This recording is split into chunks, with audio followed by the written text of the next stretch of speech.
paz na guia, Deus que me alunia. O Clube do Ouvinte RU Nossa Senhora de Guadalupe traz até você Vivendo a Liturgia. Patrocínio Construtora CPO. Construir seu sonho é a nossa realidade.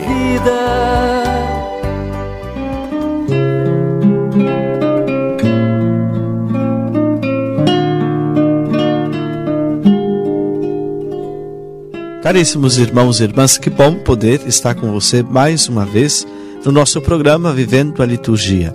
Nós que estamos assim começando um estudo aprofundado da liturgia, da vida da nossa igreja.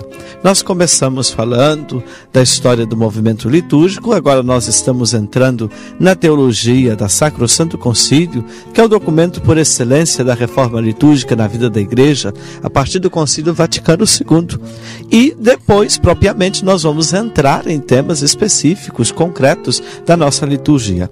Porém, aquilo que tenho sempre insistido, que a liturgia não é somente a vivência dos ritos. Os ritos são a expressão da nossa vida litúrgica.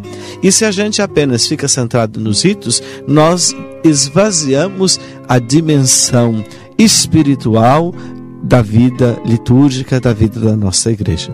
Então, dando continuidade hoje no nosso estudo, hoje nós vamos entender a origem da igreja e da liturgia. Ao dizer que do lado de Cristo, dormindo na cruz, nasceu o admirável sacramento de toda a igreja, repetindo assim as palavras de Santo Agostinho, o Concílio Vaticano se refere evidentemente ao relato do evangelista São João sobre a morte de Jesus. Para dizer que Jesus morreu, ele escreveu: entregou o Espírito. Evangelho de São João, no capítulo 19, versículo 30. Muitos dos santos padres, e aqui quando a gente fala em santos padres, nós estamos falando dos padres da tradição espiritual do início da igreja, Santo Agostinho, São Basílio, São Gregório. Essa é a chamada tradição dos santos padres, da onde nós aurimos assim uma riqueza infinita da vida litúrgica, da vida espiritual, da vida de toda a igreja. Então os santos padres viam nessa segunda afirmação do evangelista, a saber que Jesus entregou na hora de sua morte o Espírito Santo. Esta interpretação, então, está centrada no Evangelho de São João. Como lemos no 7º capítulo do Evangelho de São João, na festa do templo, Jesus anunciou água viva. O Evangelho explica que Jesus estava falando do Espírito que ainda não havia sido dado, porque Jesus ainda tinha sido glorificado. A glorificação de Jesus, no entanto, coincide no Evangelho de São João com a exaltação do Filho do Homem na cruz. Na base dessa interpretação, se compreende bem que o ressuscitado, na tarde do dia da ressurreição, soprou sobre os apóstolos e lhes disse: recebei o Espírito Santo. Mas vamos dar um passo a mais. Em antigas e recentes representações da iconografia, ou seja, da arte de representar as cenas do Evangelho e assim, sobretudo, da morte de Jesus, ilustra-se a abertura do lado aberto pela lança, assim que uma figura feminina está debaixo da cruz com um cálice nas mãos. Para dentro deste cálice jorra o sangue e a água. Os santos padres também interpretam a abertura do lado de Jesus como o derramamento do Espírito Santo, vendo na mulher, com o cálice, a igreja, e na água e no sangue, os sacramentos do batismo da Eucaristia. Como lemos na Sacrosanto Concílio, em Santo Agostinho e em muitos outros padres da igreja, vê neste derramamento do Espírito Santo o nascimento da igreja como sacramento universal da salvação, do qual os 7 sacramentos e também os outros sacramentais e as outras celebrações litúrgicas são como que um desdobramento. A igreja e a liturgia nasceram do coração de Jesus. E vamos de música ouvir da banda Agnus Dei, Fonte de Água Viva.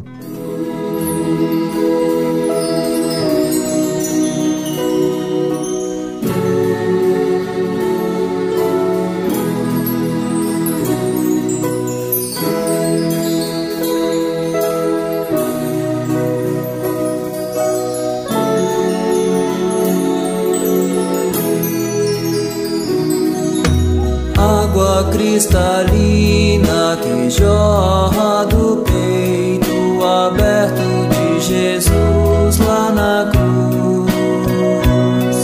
É uma água viva que cura e que liberta, cuja fonte é o próprio Jesus. Água cristalina que jorra do peito aberto de Jesus lá na cruz. É uma água viva que cura e que liberta, cuja fonte é o próprio Jesus. Shué, Shué, Shua, Shua, nesta água eu vou me banhar. Shué, Shué, Shua, Shua, nesta água eu vou me banhar. Água cristalina que jorra do peito aberto de Jesus lá na cruz. É uma água viva que cura e que liberta, cuja fonte é o próprio Jesus.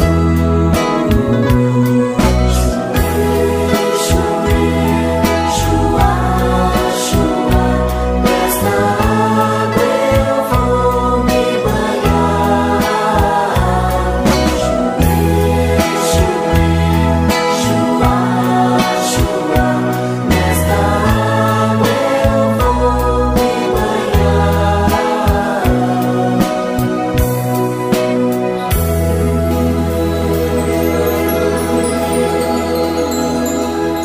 Já que estamos falando em nascimento da igreja, é bom completar a visão a partir também do Evangelho de São Mateus, onde se pode ver como ela foi concebida. No Evangelho de São Mateus, no fim do capítulo 9, lemos assim: que Jesus, percorrendo as cidades e os povoados, ensinando o Evangelho do Reino e curando toda sorte de doenças e enfermidades, ao ver a multidão, teve compaixão dela, porque estava abatida e cansada, como ovelha sem pastor. Então ele pediu aos discípulos que rezassem para que o Senhor enviasse operários à messe. Mas também e sobretudo, ele chamou os 12 e deu-lhes a autoridade de expulsar os espíritos imundos e de curar toda sorte de males e enfermidades. Evangelho de São Mateus, capítulo 9, versículo 35, até o capítulo 10, versículo 1. Estes 12 são, evidentemente, o núcleo futuro da igreja. Não podemos assim concluir que também São João e São Mateus, no fundo, têm a mesma visão e a origem da igreja? E também São Lucas, no fundo, não discorda de João e Mateus sobre a origem da igreja pelo derramamento do Espírito Santo, embora ele a descreva de modo diferente. A Sacrosanto Concílio confirma esta visão da origem da igreja e com ela da liturgia, dizendo no artigo 6 que a igreja, também como vimos no artigo 5, a igreja nasceu do lado aberto de Cristo na cruz e no dia de Pentecostes apareceu ao mundo.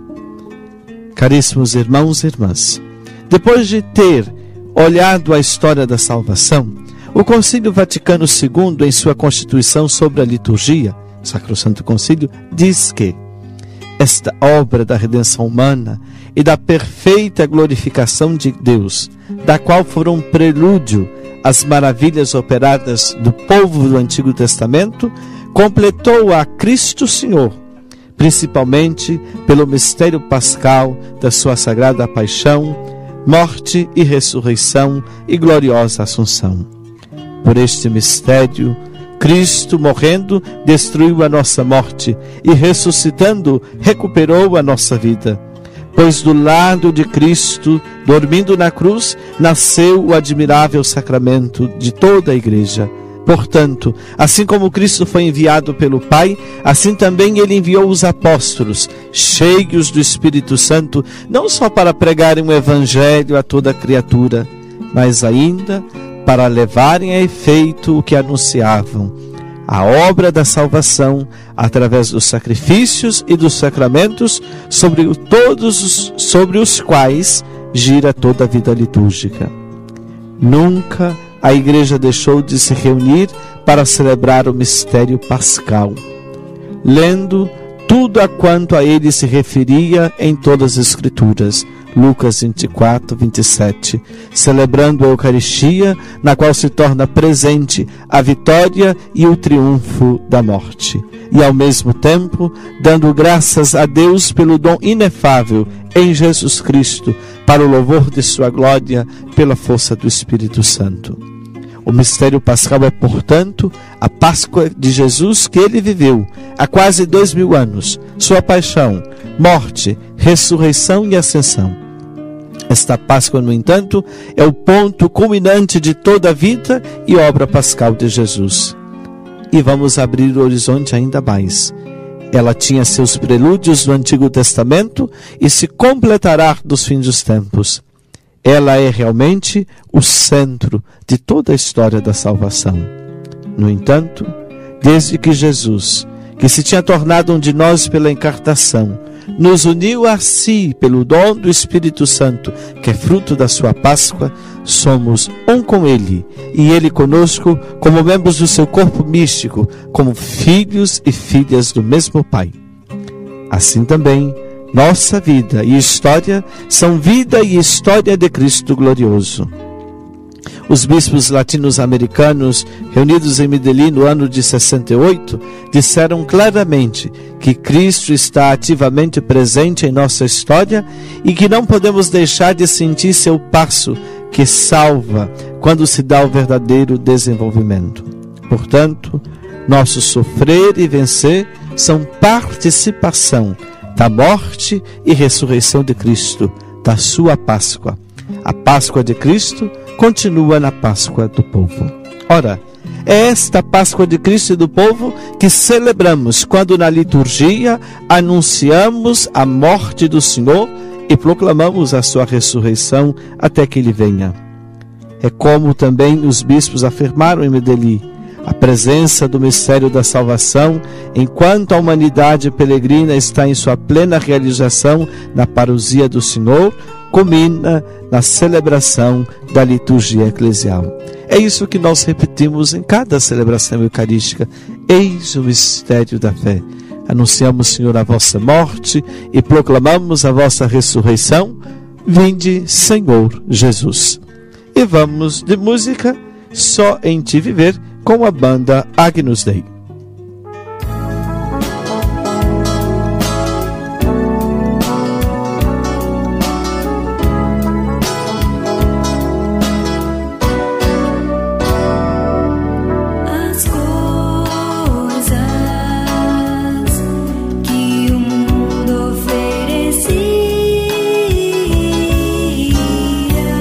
Me impediam de te encontrar.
ainda uma outra dimensão do mistério pascal e da celebração, destacada em Medellín, quando os bispos reunidos declararam: o gesto litúrgico não é autêntico se não implica um compromisso de caridade, um esforço sempre renovado para ter os sentimentos de Jesus Cristo e uma contínua conversão. Logo em seguida, ainda lemos no mesmo documento de Medellín: na atual hora de nossa América, como em todos os tempos, a celebração litúrgica coroa e comporta um compromisso com a realidade humana, precisamente porque toda a criação está inserida no desígnio do Salvador.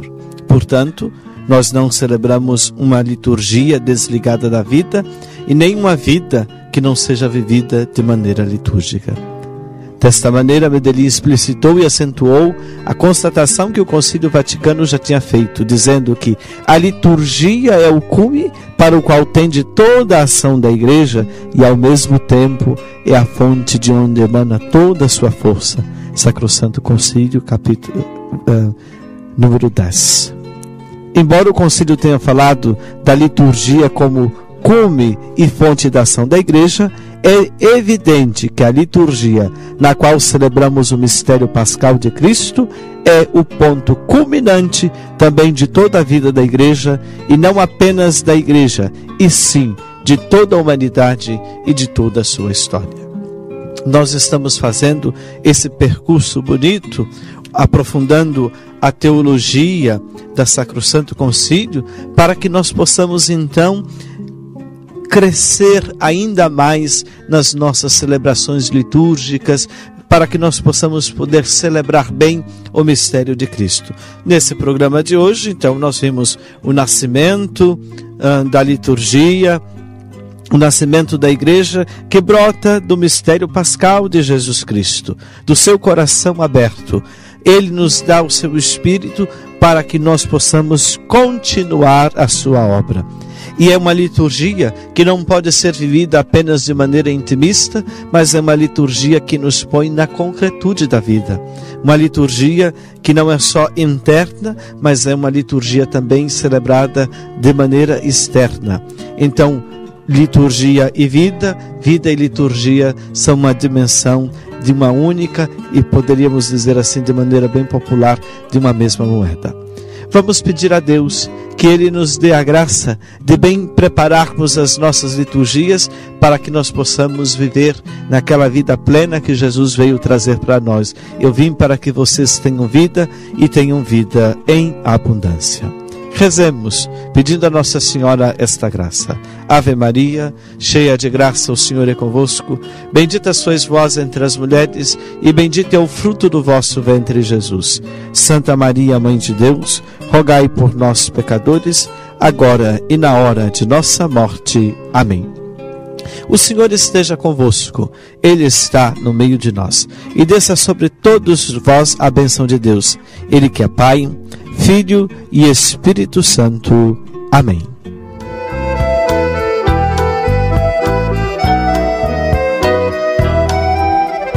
Luz na frente, paz na guia, Deus que me alumia. Seja um missionário da evangelização. Participe do Clube do Ouvinte. Patrocínio Construtora CPO. Construir seu sonho é a nossa realidade.